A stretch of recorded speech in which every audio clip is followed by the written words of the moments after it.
N'ont-ils pas de naissance une santé chétive et faible? Les rêves des jeunes hommes, brisés comme des branches par les malheurs incessants, qui tombent ainsi que la grêle. J'ai demandé aux ténèbres où avait disparu l'assurance de jeunesse.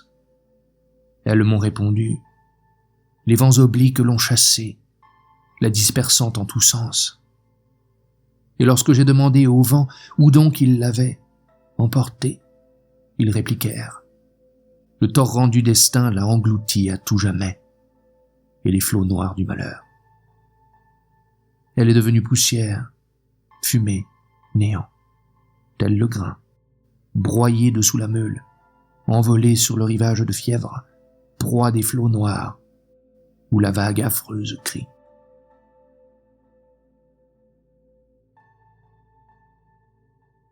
Chaque jour, un nouveau tour d'escamotage est accompli par les gens du mensonge.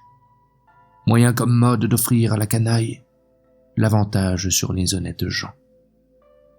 Comme si les richesses de ce monde ne pouvaient s'acquérir qu'au moyen de la violence et que ne s'en emparait jamais, parmi les créatures, que le voleur et le fourbe.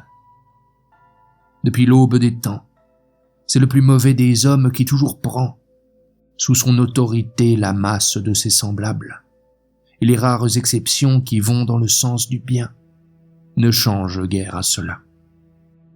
Si les gens honnêtes se plaignent de la tyrannie, une bande organisée leur prouve qu'ils ont tort, suivant en cela une science qui a pour principe la falsification des documents et le refus du réel. Et quand la tyrannie s'établit partout, la sottise lui sert de domestique. Les tyrans ont toujours des compagnons empressés à servir leurs basses œuvres. Les auxiliaires du bien n'ont cessé sur cette terre de se compter en petit nombre, ainsi que nous l'apprend l'histoire, quand on ne la fait pas mentir.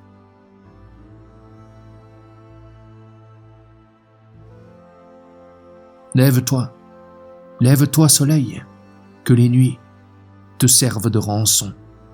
Purifie-nous, lave-nous de toute affliction.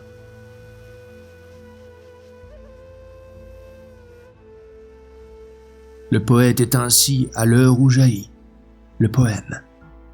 Il ne le voit pas battre son rythme d'éternité. Il détruira ce qu'il aura bâti.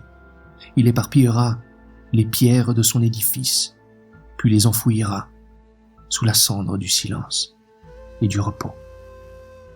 Lorsque lui viendra une idée nouvelle, il la tirera vers lui comme un voile où se perdront ses cieux. Si le passé doit faire retour sur nous, qu'il soit détruit, car les choses ne croissent et ne lèvent que sur leurs cendres consumées, jetées à tous les vents de l'horizon. Ainsi naît le poème.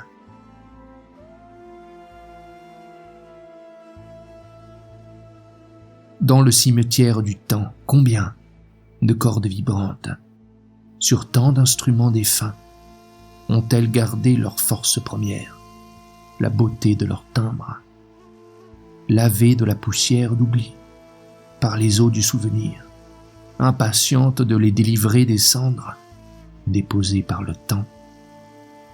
Au son de ces cordes, la vie nous fait toujours danser, et l'oreille du siècle est dans l'étourdissement qui s'applique à les entendre.